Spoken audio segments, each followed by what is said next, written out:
Welcome to this live chat facility tutorial. We have had a lot of questions recently about the chat facility and how to use it, so let's get into the video. The chat facility is built with students in mind, with a tool that doesn't need to be parent or teacher led. Each of our pages are linked to the person behind the broadcast, even after it's finished, so you can always ask your questions and get a response about the broadcast. So, let's have a look at how to use the chat facility.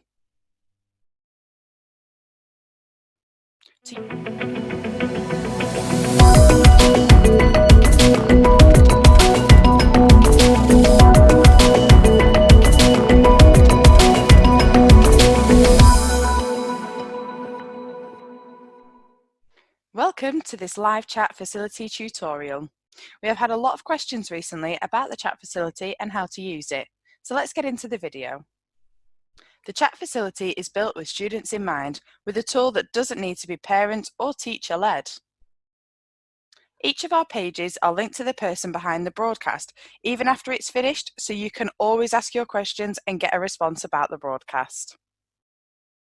So, let's have a look at how to use the chat facility.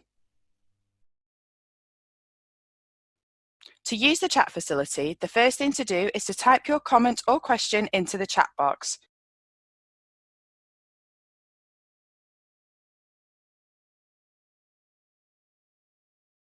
You can now enter your screen name. Your screen name will show when you type your question or comment. Now you will see the chat facility ask for your email address. As I mentioned before, each of our pages are linked to people from the organisation who can reply to your questions. You can enter your email address, which will not be shared with anyone, to get a direct response from the people behind the broadcast. If you do not want a direct response, then click the button at the bottom. People behind the broadcast can still respond to you if you don't provide your email address. This just means you may have to come back to the page to check the response. You can now speak to the people behind the broadcast and ask any questions you may have, or check out our partner pages to see the companies we work with who you can speak to right now about their current vacancies. You can also check out our careers page, which connects you to employers. Our live chat service is linked 24/7 to employers from a wide range of sectors, all waiting to hear from you. You can leave a question about how to produce a professional CV or how to prepare for interviews, anything work related, and one of our businesses will respond to you directly. You can also access a wide variety of live interactive broadcasts and video on demand with the live chat support on all pages.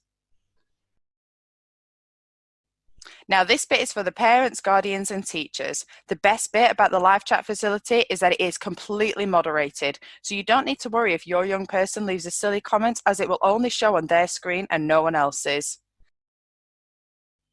Another great thing about the chat facility is that it is GDPR protected, so no information is shared with anyone else. We will protect all email addresses and will never share personal information of the young people. If you have any questions about the chat facility or the Learn Live channel, please use the email us icon at the top of the page. Thank you, stay safe and stay tuned.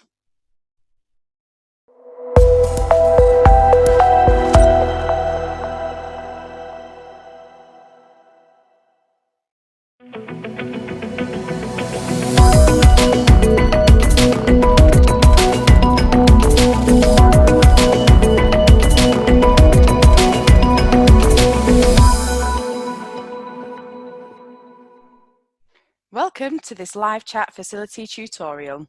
We have had a lot of questions recently about the chat facility and how to use it, so let's get into the video. The chat facility is built with students in mind, with a tool that doesn't need to be parent or teacher led. Each of our pages are linked to the person behind the broadcast, even after it's finished, so you can always ask your questions and get a response about the broadcast.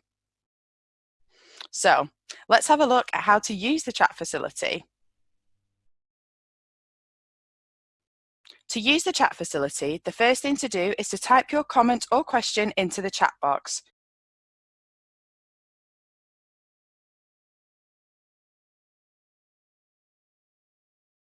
You can now enter your screen name. Your screen name will show when you type your question or comment. Now you will see the chat facility ask for your email address. As I mentioned before, each of our pages are linked to people from the organisation who can reply to your questions.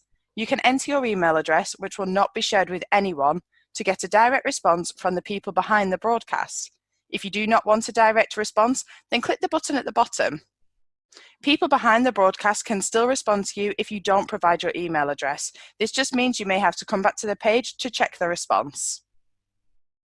You can now speak to the people behind the broadcast and ask any questions you may have, or check out our partner pages to see the companies we work with who you can speak to right now about their current vacancies. You can also check out our careers page, which connects you to employers. Our live chat service is linked 24/7 to employers from a wide range of sectors, all waiting to hear from you. You can leave a question about how to produce a professional CV or how to prepare for interviews, anything work related, and one of our businesses will respond to you directly. You can also access a wide variety of live interactive broadcasts and video on demand with the live chat support on all pages. Now, this bit is for the parents, guardians, and teachers. The best bit about the live chat facility is that it is completely moderated, so you don't need to worry if your young person leaves a silly comment, as it will only show on their screen and no one else's. Another great thing about the chat facility is that it is GDPR protected, so no information is shared with anyone else. We will protect all email addresses and will never share personal information of the young people. If you have any questions about the chat facility or the Learn Live channel, please use the email us icon at the top of the page. Thank you, stay safe and stay tuned.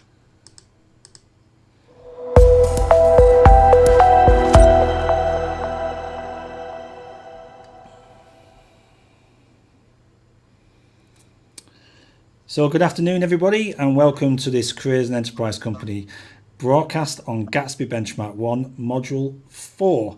Delighted to be joined by Marie from the Careers Enterprise Company. Marie's an Area Education Manager. Marie, a very hot afternoon.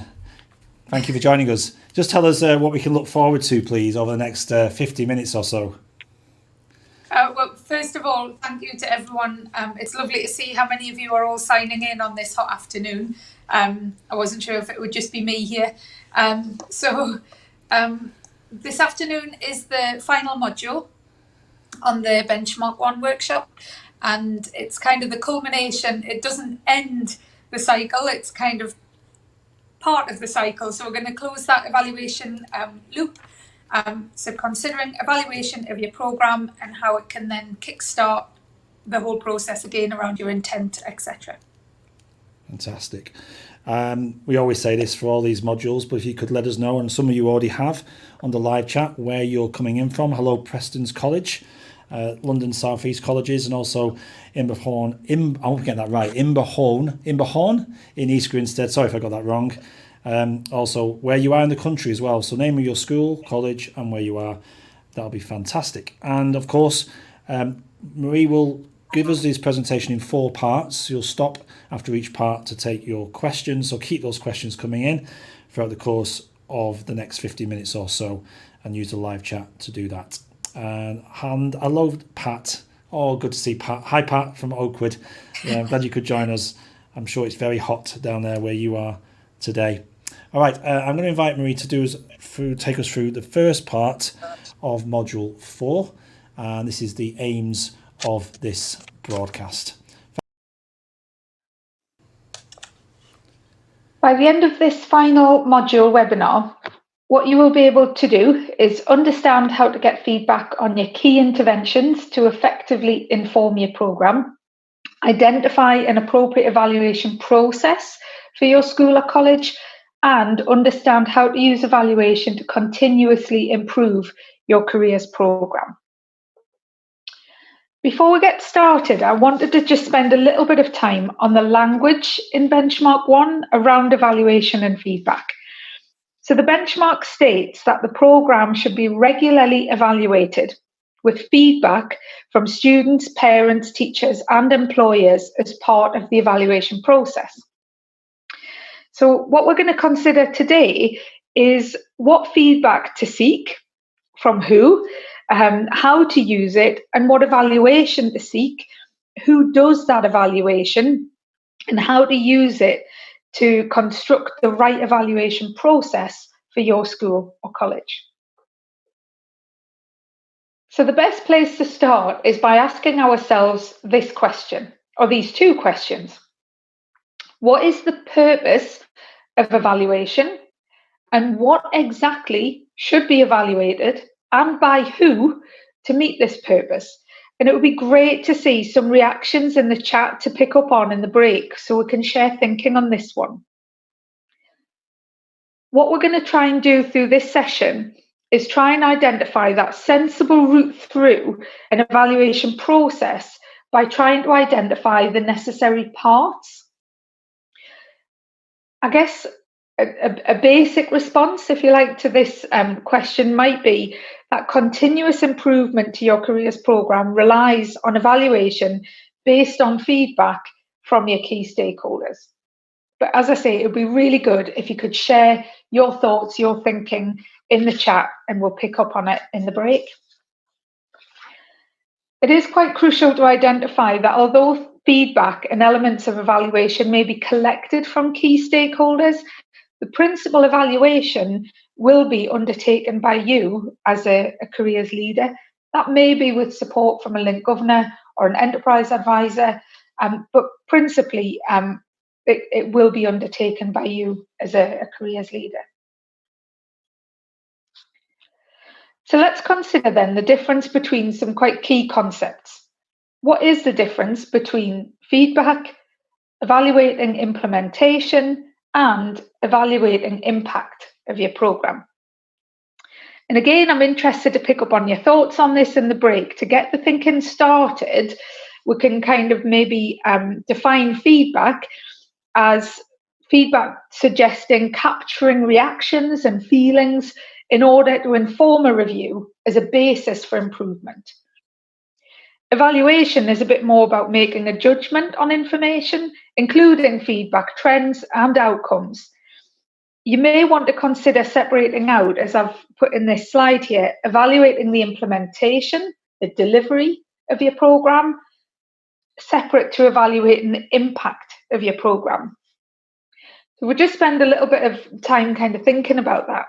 So feedback are those kind of reactions, but then thinking about evaluating implementation, which would allow you to review how interventions are delivered effectively, how your programme was delivered. Was it delivered as intended, for example? Did each student receive the opportunities or activities expected? Evaluating implementation may also involve considering if subject teachers, SLT, governors, parents, carers, were they engaged in the programme? And were key stakeholders, principally students, were they satisfied with the programme and the delivery? Did it meet their expectations and their needs?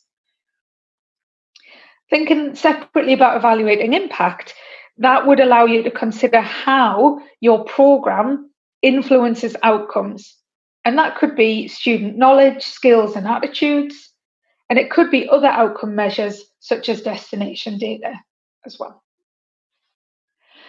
So before we break this down further, I want to just stop here and reflect on a cycle of creating a strategic plan which informs a stable and progressive programme according to that vision and your key strategic objectives. So delivering a programme of activities which support students to meet key learning outcomes and milestones according to your overall vision. Then collect data about the implementation and the impact of that delivery.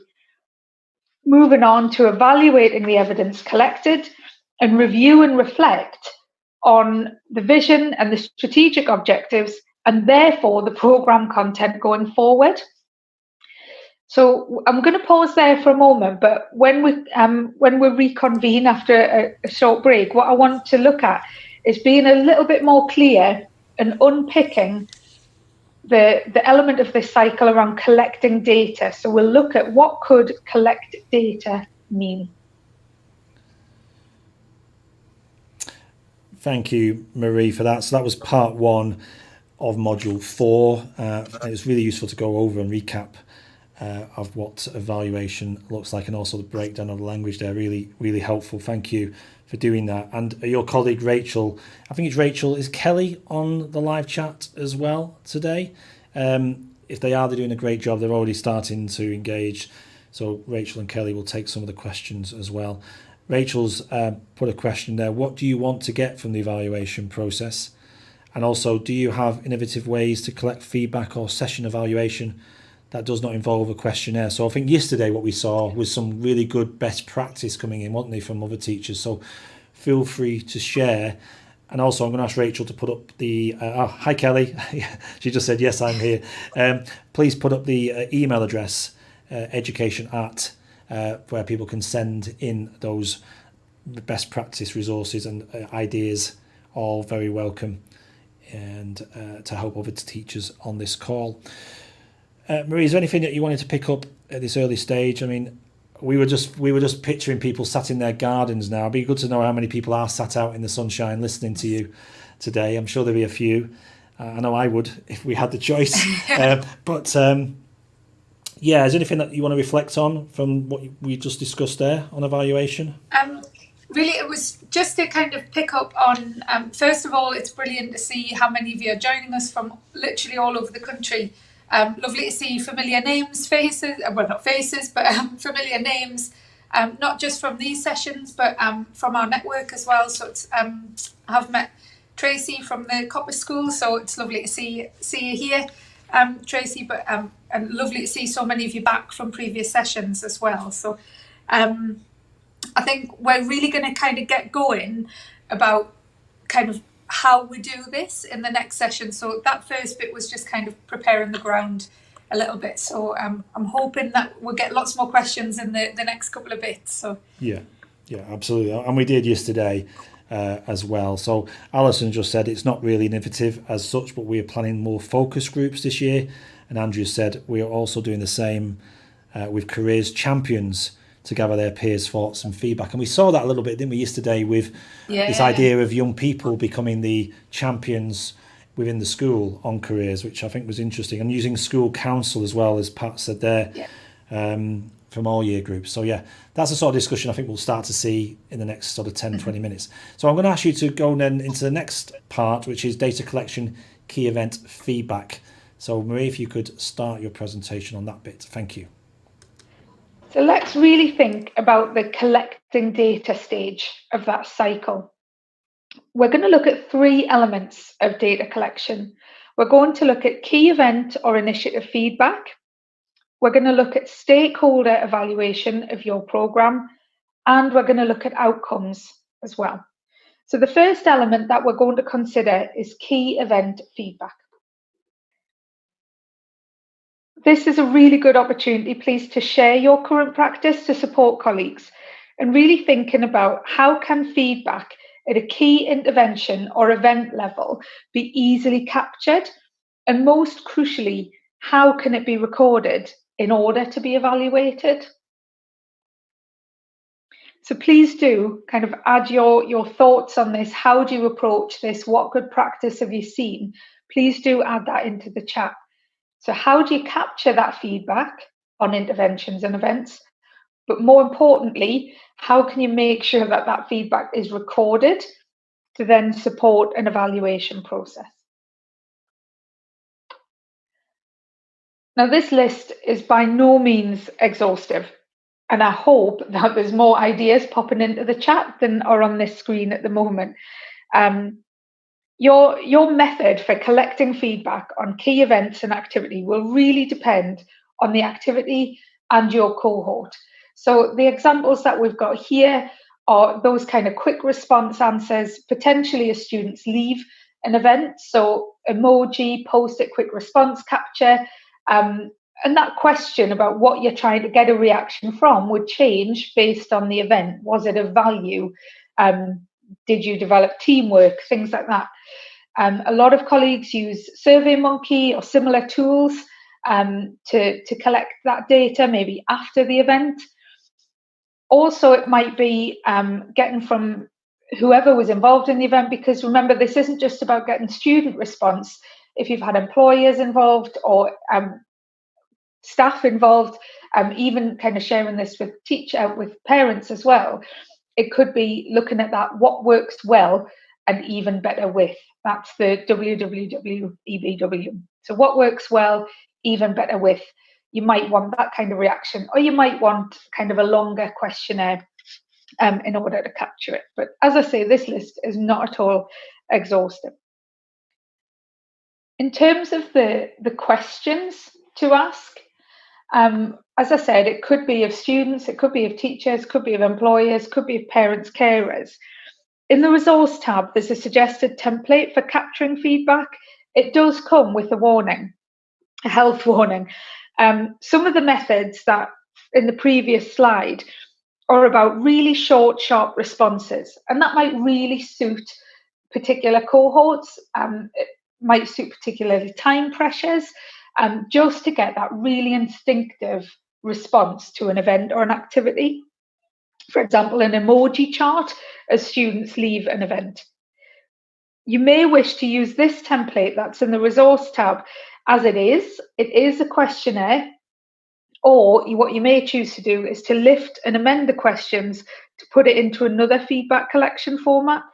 So there are suggested questions and a template for all key stakeholders, so for students, teachers, employers, parents, carers. They're in the resource tab and they are available in the resource directory, but it's really crucial to think, once you've asked these questions, whether you do it using that template as it is, whether you do it on Flipchart, whether you get a SurveyMonkey, what's really crucial is to think not just when would you ask for it, but how would you capture them? How would you record to get a trend about a particular event or a series of events?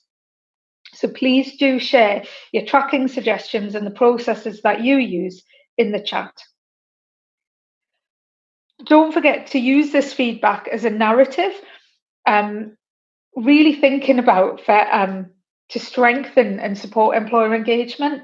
It's really good to close that loop if employers have been involved with something, either as part of a thank you and a response for attending, that students particularly valued, or students particularly felt that they developed skills.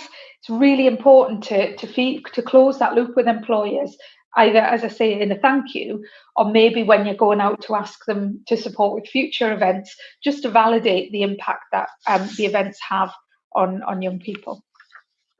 And they love to hear that positive feedback when they're giving up their time. There is also a functionality within Compass Plus to record activity notes. So once you've added an activity, there is an activity note function for each activity or each intervention. So this can be used to log a summary or key feedback information per event, and that then at a point of evaluation and reflection and review can be downloaded. As always with Compass Plus, there's been a lot of questions about Compass Plus as we've gone through these modules. Please do contact us at education@careersанdenterprise.co.uk if we can support you with any onboarding queries. So that's thinking about feedback. So how you can capture it, but also starting to think about how you can record it. And I am really excited to see if any ideas have been shared as I've been talking. The next data collection that I want to kind of think about, remember there were 3 data collections to focus on. We've covered feedback. Now I really want to think about asking stakeholders to evaluate your programme. So this is a bit deeper than a reaction, than a feedback response. So we're going to consider how and when stakeholders can be asked to evaluate your programme. Again, this list is by no means exhaustive. I'm sure you've got more examples about how you could engage with them, stakeholders for them to evaluate your programme. So it could range from surveys in SurveyMonkey, hard copy questionnaires that go out or attached to emails, but it could be as really specific as a dedicated review time, maybe a focus group with key businesses, with parents, with students. So it can range from questionnaires right through to focus groups. However you choose to collect this evaluation information, again, there must be thought given to how to collate the responses ready for you to evaluate to inform continuous improvement. So it is important to capture emerging key strengths, because these can then be used to inform your current state reviews that were looked at in Module 1. With the even better with, they might be things that you could include as an opportunity, or as even potentially as a threat, depending, or a weakness, depending on what comes back. So it is important to record key recommendations that stakeholders make to improve while you're starting to collate your evaluation information from stakeholders in a format that you can start to really think about the impact of your whole programme. So again, the support with this, and you can choose to use these in the current state, or you could choose to just lift some of the concepts and some of the ideas. So what we've got in the resource tab and in the resource directory is evaluation for stakeholders to give you of your whole programme at a holistic level. And there are examples, there are templates to use for students, teachers, employers, and parents and carers. And it's really important that you do think about if you would use these templates, first of all, but then how would you edit them? How would you use them to meet your needs about the implementation and the impact evaluation, collecting that information from stakeholders? So you could use them in the current format, or again, you might lift the questions and use them in a focus group, maybe once a year. And then, as I say, as long as you're really mindful about where you're capturing that information to go with the feedback trends in order to evaluate. So before considering the final element of data collection, which is outcomes, I'm going to pause again just for reflection while we think about that feedback and the stakeholder evaluation. And let's see if there's any questions at this point. Thank you so much, Marie, for going into that. Quite a lot of information there on capturing, recording of event intervention levels. And I'm sure a few people have taken away a lot from that. But let's have a look at the chat. And while you're reflecting on that, just for a second, just to remind people that all of these sessions are recorded. So obviously this one will be as well, and be made available on the Careers Enterprise Company website, and I'll get Rachel or Kelly to share that link with people on this call now, so you can go and have a look at what you've missed on the previous modules. If you've only just found out about these, you can catch up on all of them, plus all the slides that Marie has been sharing with you today will all be available, and the other resources as well. So thanks, Rachel and Kelly. Let's see who, we always play this game, don't we? Let's see who gets there first with the link. Oh, Rachel's cheating. She said, see the link above. Now you can't do that. You've got to actually type it, Rachel. Sorry, that doesn't count. Anyway, you wanted to reflect on a couple of things.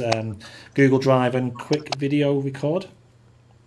Yeah, I think the main point, just to kind of take away from the that first bit, if we're thinking about data collection in terms of the feedback, that temperature check, if you like, is just not to overwhelm yourselves. I think Pat's made the comment, I guess it depends on the size of group. If it's a really big event, what do you actually need to know? And we've seen some really good things shared in the chat. There was some more yesterday, whether it's like a voting system. It's being really careful about what questions or question that you ask. And that template is very much to be used to pick a question. It's not necessarily always to use as a questionnaire template. We heard yesterday, I think a careers leader said, sometimes it can be questionnaire fatigue.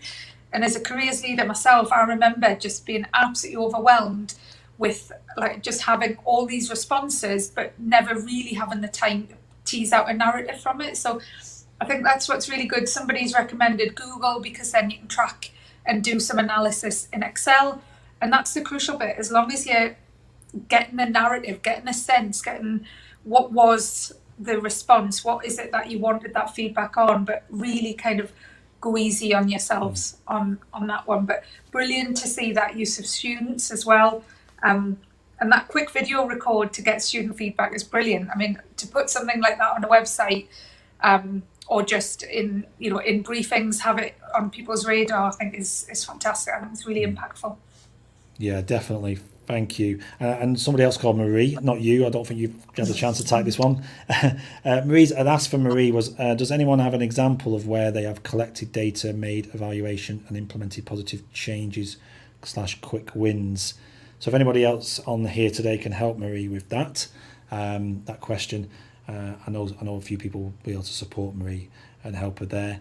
And yeah, just if you've got any ideas of good practice, things that have worked for you as a career leader that you'd like to share, feel free to put them on the chat, and obviously email them to the email address there on screen, education@careersandenterprise.co.uk.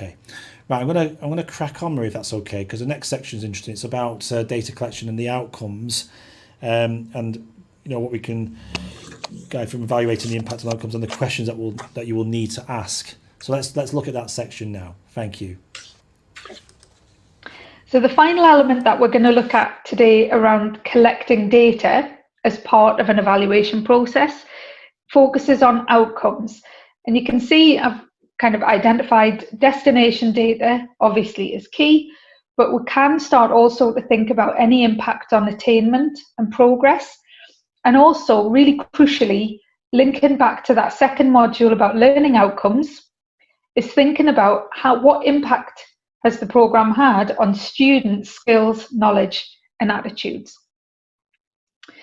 So when thinking about collecting data on outcomes, I want us to think about what questions would you need to ask about destination data.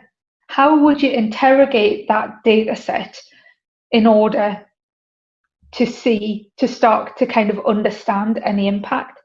What questions might you want to ask about attainment or progress to think about outcome impact? But also, what questions might you want to ask about student skills, knowledge and attitudes? So on the next few slides, there's quite a lot of information. So we are going to take a break not long after this, just to digest it and reflect on any questions. But the first one that we're going to look at is just some example questions to think about when you're thinking about destinations data as an outcome in order to move on to that, being able to evaluate impact. So have a look at these questions and then think, are there any other questions that you would ask? But also, are there any questions that you're maybe kind of not sure about? So these are some questions that you could ask yourself and start to kind of note responses to. So really kind of starting quite straightforward. What were the destinations of 11 and 13 leavers last year? Really important to think about that comparison between actual and intended. And what I don't want to do is to get distracted with the challenge of benchmark 3 at this point. This is about whatever destination data you've got to hand. So even if you haven't got that 3-year trend, even if we're just looking at November capture following a cohort leaving, so what proportion went on to one of their intended destinations? This one obviously depends on tracking systems and your kind of the destination data management, but then thinking about sustained destinations.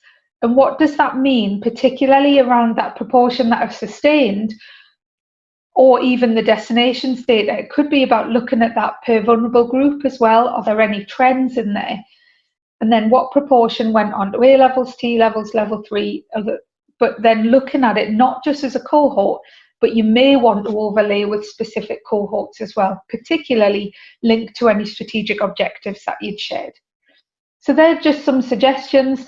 If you have any other questions that you use to interrogate your destination data, please do add them in the chat and add to this question bank.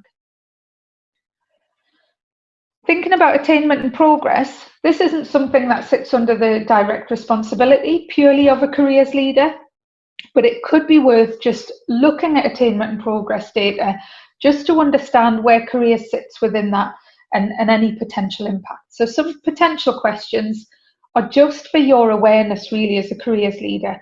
What were the outcomes? Again, were there any distinct differences? And this links back to that module 1 where we thought about that whole school or college priority. So if there is a massive disparity between vulnerable groups and their attainment outcomes, it may be that you want to include some work around a strategic objective there. Really thinking about pupil premium, non-pupil premium, around average progress 8 score. How did it compare to other schools? What was the pass rate for A-levels again? Were there any gaps? This is really, really crucial. Also, what was the gender split in STEM subjects and how does that compare to last year? So you're looking for things in attainment that you could potentially influence and be part of the solution around, that you can add capacity for. This is by no way saying that a careers leader is responsible for Progress 8, but I think that context of understanding the key measures that a school kind of has or college is really crucial that the careers leader is aware of, even if it is just for context, but also looking for opportunities about where you can be part of the solution if there is a problem around gaps, etc. Particularly around STEM, if you've really invested in one of your strategic objectives was to increase the number of girls going into STEM, for example, you really then need to know, did that have an impact in option choices, in destinations, and also in what people choose post-18 maybe. Then thinking about student knowledge, skills and attitudes. So key skills that you might want to ask yourself to interrogate the data again. How well were learning outcomes achieved within the career programme? So obviously we talked in module 2 about setting those learning outcomes. How can you then measure that? What were the career management skills, knowledge and attitudes of year 11 and 13 leavers, particularly if there were things crucially within your vision, within your strategic objectives, you really need to look at whether there is evidence of that impact. How had it changed over time, as well as that snapshot? In terms of the future, the student knowledge, skills and attitudes, if you haven't yet seen the Future Skills survey, it is on the Careers and Enterprise Company website. We'll put the skills, the Future Skills link in the chat, but it's also in the resource tab. But you may want to consider how to use this tool to collect that data on student knowledge, skills and attitudes. So the Future Skills tool focuses on measuring skills, and skills do take time to shift in a long-lasting way. So we spent quite a lot of time on this in module 2.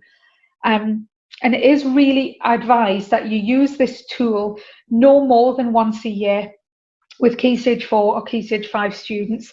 So it's not really designed to be used to measure the impact of one particular event. It really is advised that you only really use it about once a year. So the Future Skills can support with looking at skills movement and skills development, which could be particularly crucial, as I say, if you've identified those as priorities within strategic objectives. So we've considered collecting the following data to use within an evaluation process. We've considered feedback about key events and initiatives. We've considered stakeholder evaluation of your whole programme, and we've also looked at outcome data. So before we move on from what to do with all of that data in terms of the evaluation process, let's pause here for a moment just for questions. Thank you for that, Marie. I'm sure a lot of people will have found those question examples with also the evaluation method for looking at outcomes and their impacts. So thanks for sharing those with us. We're just going to have a quick look at the chat. I think you were mentioning about parents forums and governors that came up in the last one. Did you just want to pick up on Jim's points about meeting with the parents forum? Yeah, I think that's a really, really good call. We had something obviously earlier similar around kind of student council. So this is kind of not thinking about feedback. This is about your evaluation of your programme, but definitely looking at what already exists, whether it be a student council, parent forum, and going to them with some really well thought out questions. So again, that template does not have to be used as a questionnaire. It can be a list of prompt questions that you open up for discussion, as long as you're capturing, what people's feeling, like what they're thinking and their evaluation. I think this focus group thing's really, really important. Kind of going back to feedback, obviously we had people commenting about the videos are really good to capture that kind of temperature check. Yesterday we had somebody who said that a governor often walked around an event or a day and then kind of gave their feedback. So there's lots of different ways to do both the feedback bit and the evaluation of your programme that is relatively labour light, if you like, and not too intensive. So really, really well worth thinking about kind of what you really want to know and how to do it, as easily as possible. Yeah, absolutely. Pat's just asked also about, just I think more of a comment really, as 11 to 16 school, it is difficult to measure sustained destinations, lots of variables, colleges, apprenticeships. I mean, personally, I think that's okay because people do change their mind, don't they? People do change. You must have seen that yourself when you're in school. You start off at the beginning of the year wanting to do something and then change it halfway through. I think obviously this refers to benchmark kind of criteria. Yeah. There would be a concern if there was a significant pattern of students that weren't kind of sustaining destination based on possibly where they were intending to go. You've got to look at it really sensibly and what does a trend tell you? Pardon the pun, Rachel's kind of asked for detonation data. It is a rather explosive topic, so pardon the pun. But destination data is a complete different benchmark. It is benchmark 3, but what Kelly has referred to there's a really good example of practice from the Northwest, just about how they liaise with local colleges and their students. To Pat's point, it is really hard to get that 3 years worth of measure, but certainly it is worth looking at it. Bearing in mind, as Stuart says, students can change their mind, but if there's a significant pattern of kind of real uncertainty or inconsistency around student destinations, that could be a sign that either the benchmark 8 needs to be looked at or indeed kind of the whole programme. So please do kind of have a look at that resource about how they manage that. How do they collect that data for 3 years? Yeah, thanks, Marie. I'm sure that's valuable advice for Pat and others in the same position as well. And also alumni can play, Kelly's mentioned alumni. That's come up before, hasn't it, as a valuable asset to help in getting us up and running and keep the data coming in. You had something to say about alumni last time we spoke on this. Is there relevance on? Yeah. I think there's relevance on that, isn't there, when it comes to evaluation? Absolutely. Using alumni within the implementation of your programme as well, but also kind of capturing, particularly at those points at year 11, year 13, where students are leaving you want to capture that evaluation feedback as well as their consent around data and things like that. But it was more comment about students yesterday, but something that I thought was really fantastic. Somebody's referenced it today as well about student career champions. Not just being there around the maybe being involved in the delivery, the intent, but actually that they help facilitate activities as well as help evaluate them. So I think there's something really exciting about galvanising like a student kind of body around careers. That's really exciting. Absolutely. Okay, I think we've covered pretty much most of what has been said so far.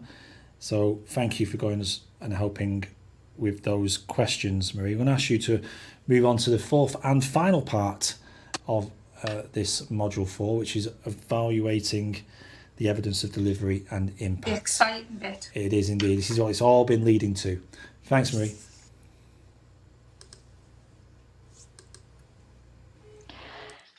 So let's move on to evaluating the evidence. So this is about capturing your expertise as a careers leader to evaluate the implementation and delivery, but also the impact of a careers programme.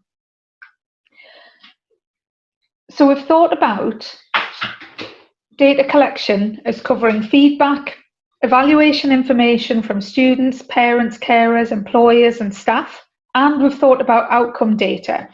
But consideration does need to be given, as I've said, I've kept coming back to this all the way through. How do you collate all this data so that you can evaluate it? So there is a suggested template available with key prompt questions relating to the intent, the implementation, and the delivery of your programme to allow you to apply your expertise as a careers leader to evaluate all the relevant data that we've talked about. And again, this is purely a structure, a suggestion. You may want to adapt this tool.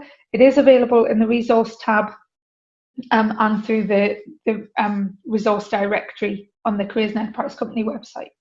So this is really just a bit of a tool or a template to collate all of those things that we've been talking about through this presentation. Once you've kind of gone through that process of really thinking about what does each data set tell you, whether it's about feedback, whether it's stakeholder evaluation, whether it's outcome data, then this allows you to start to review and reflect, to then kickstart the process pretty much where we began in terms of reassessing the vision and the key strategic objectives to inform the delivery and content of your programme. So please share how you keep a track on key evidence, key actions needed in order to ensure that continuous improvement of your programme to really support those positive education and employment outcomes for students.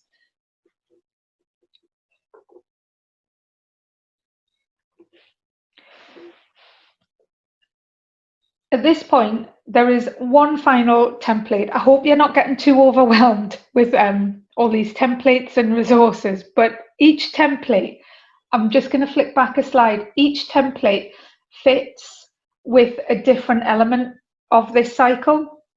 So, and right up to this one, around this review and reflect, each one can be amended and used exactly as you see fit. So right through this, these modules, what we've had at each point in terms of the careers plan and programme, there was a guidance document there that you can use as you see fit. In the delivery programme of activities, we had the guidance document on building a strategic programme.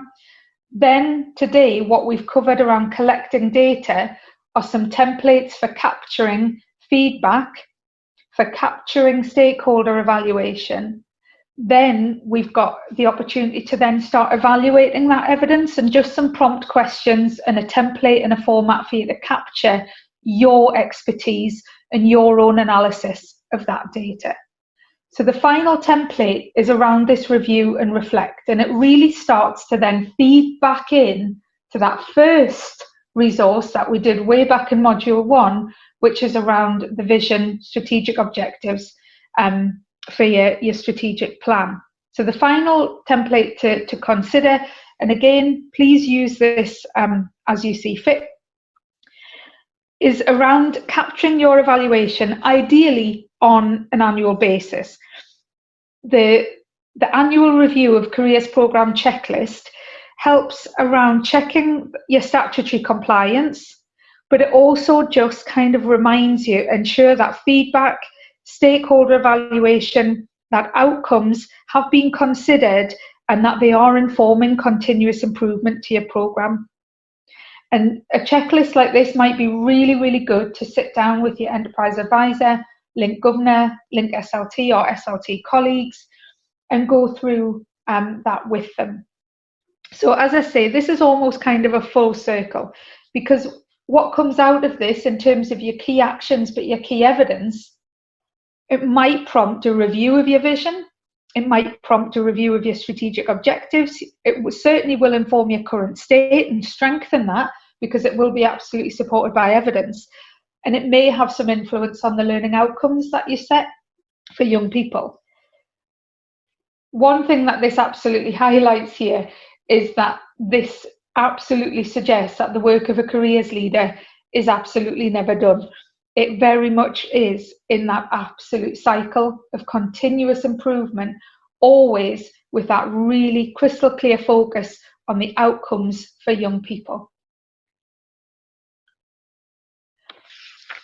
So this kind of brings the module series to an end. Before closing and picking up any final queries, I'm just going to once again run through the resource and ongoing support that you can access at any point of your career leader journey. So there are some key CEC resources that are available on our website. There are the school college roadmaps, toolkits, including SEND. There's also a recent guide for governors, a really recent updated guide for head teachers, and a key resource is also the EIF guide for careers leaders and school leaders. As you know, this webinar, along with the other three, has been based on content developed by Teach First, and those free online modules in careers leadership are really ideal for careers leaders as a starting point, but also for anybody else in your school or your network or college who is supporting you around careers. So that could be your enterprise advisor, it could be a governor, it could be SLT colleagues. It is really an excellent introduction to the concept of careers leadership. And really crucially, as we reach the end of this module series, if you've really kick-started some thinking here and you're at a point where you would like to commit to that face-to-face training, which is available up to level 6 or 7, although non-accredited options are available, please do visit the Careers and Enterprise Company website and register your interest in the funded training. It's already been delivered to over 1,300 careers leaders, and feedback from this course absolutely confirms the transformative impact it can have on careers leadership and ultimately on outcomes for your students.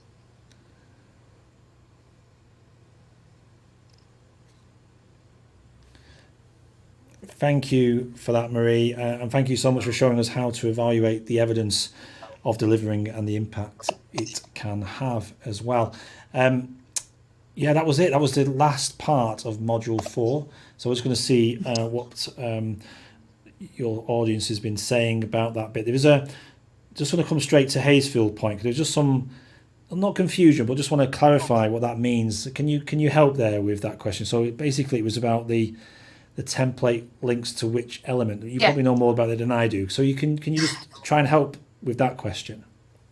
I think Kelly's trying to be very kind to me by saying, when you see the presentation, it clearly tells you, but I think Hazefield is right to ask the question. There's a lot of resources that we've gone through.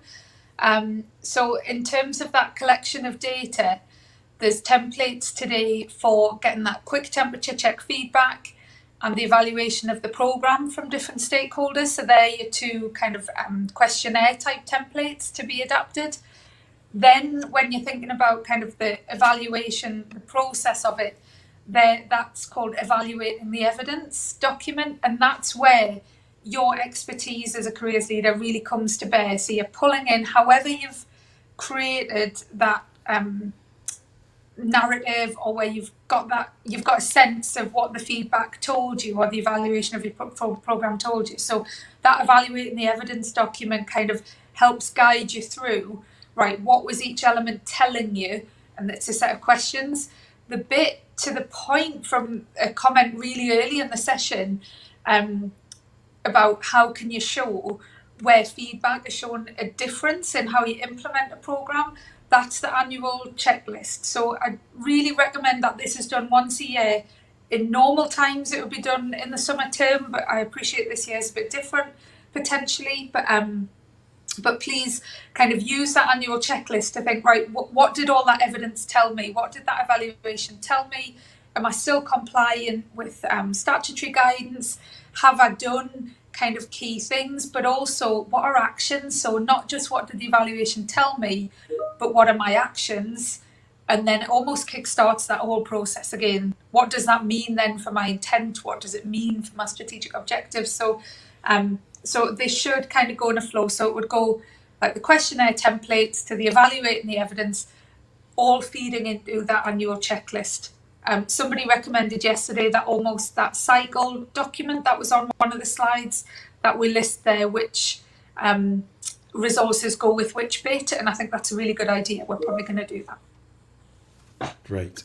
Hopefully that's helped, Hazefield, but come back if you need any more clarification, and anybody else who also was asking similar questions. Obviously, I just want to remind people before we wrap up that all of these modules have been recorded, so they are available, and I'm going to ask Kelly or Rachel just to remind people of where they can find them. So if you wanted to recap and go over any of these again, or if you missed any, you can catch up and also download all the resources as well.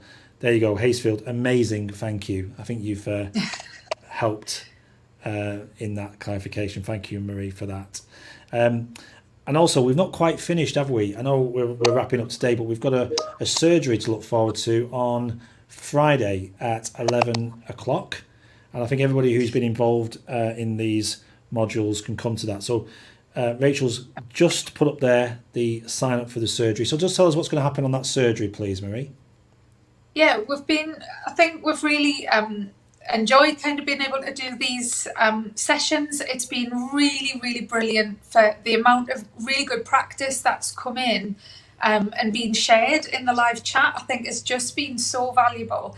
But what we wanted to do is at the end of these 4 modules is just have an opportunity, once you've kind of processed some of the information from the sessions, if there was any questions that you want to ask about kind of how you move forward, ask of colleagues, ask of us, but I think particularly ask in the live chat, how do other people do X, Y, Z? So the surgery on Friday, what we're going to do is pick up on key questions that have reoccurred and come back again, but it's really a session to ask anything about the benchmarks, obviously about benchmark 1, absolutely anything. Yeah. I'm glad you clarified that. I'm glad you clarified not everything about Marie. Ask Marie. No, it's not that kind of surgery, but it's more about benchmark 1. So yeah, anything we may have missed or you want clarification on, or maybe you just want to catch up with people on that kind of group. It's kind of like a networking event, isn't it, as well, for people to get together and share. So we're hoping that you can make that. That's Friday, 11 a.m. Sign up on that link that Rachel has just shared with you all. Okay. And if you can't get outside right now, then please do go. Adrian's absolutely right. Thank you. You've all earned your day in the sun. Yeah, Adrian has very much said that. Thank you again. You've earned it. You've definitely earned it, Marie, for doing this last 4 weeks of these modules for Gatsby Benchmark 1. So thanks for your help in helping us facilitate this on the Learn Live channel. And also thank you to everybody who's been involved with these sessions. I hope you found them useful. I think you have, considering the subjects. But obviously, if we can make things better and improve things, we're always keen to know how we can do that for future sessions. We hope to do many more of these in the coming months. So anything we can do to help or improve them, that would be great to hear from you. Also, just remind you of that education@careersанdenterprise.co.uk for any ideas you have. And also a big thank you to Rachel and Kelly, as well as always, for helping out with the live chat and the links that you've shared. Marie, I think there's a few hours left. I think we're going to both go out and enjoy the sun and maybe get a drink as well at the end of this. But great, thank you for your time over the past week. Thank you. Pleasure working with you on these. And we've got a few more benchmarks to go, so I'm sure we'll do this again. We never asked that question, actually. What we're going to ask you, weren't we, on this session? Please tell us, while you're still on, what is your favourite benchmark? Because me likes this question. So just tell us, for anybody listening still, what is your favourite benchmark of the... Is there 8 in total? Have I got that right? There's 8 altogether. Yeah, so let's ask that question. What is your favourite one? If you sign off with that... We'll pick it up in the surgery as well. Yeah, and we'll obviously mention that in the surgery. Thanks very much, Marie. Have a great evening. Thank you, everyone. Take care. Speak to you soon. Bye.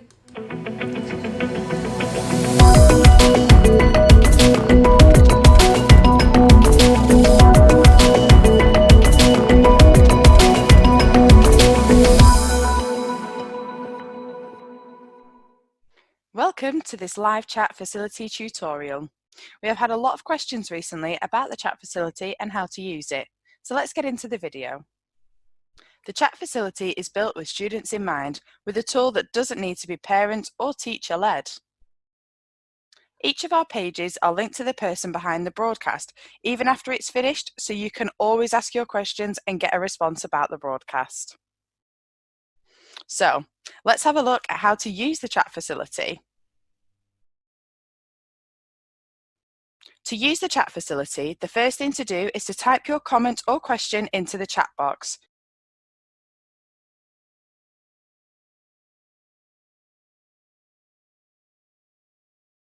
You can now enter your screen name. Your screen name will show when you type your question or comment. Now you will see the chat facility ask for your email address. As I mentioned before, each of our pages are linked to people from the organisation who can reply to your questions. You can enter your email address, which will not be shared with anyone, to get a direct response from the people behind the broadcast. If you do not want a direct response, then click the button at the bottom. People behind the broadcast can still respond to you if you don't provide your email address. This just means you may have to come back to the page to check the response. You can now speak to the people behind the broadcast and ask any questions you may have, or check out our partner pages to see the companies we work with who you can speak to right now about their current vacancies. You can also check out our careers page, which connects you to employers. Our live chat service is linked 24/7 to employers from a wide range of sectors, all waiting to hear from you. You can leave a question about how to produce a professional CV or how to prepare for interviews, anything work related, and one of our businesses will respond to you directly. You can also access a wide variety of live interactive broadcasts and video on demand with the live chat support on all pages. Now this bit is for the parents, guardians and teachers. The best bit about the live chat facility is that it is completely moderated, so you don't need to worry if your young person leaves a silly comment, as it will only show on their screen and no one else's. Another great thing about the chat facility is that it is GDPR protected, so no information is shared with anyone else. We will protect all email addresses and will never share personal information of the young people. If you have any questions about the chat facility or the Learn Live channel, please use the email us icon at the top of the page. Thank you, stay safe and stay tuned.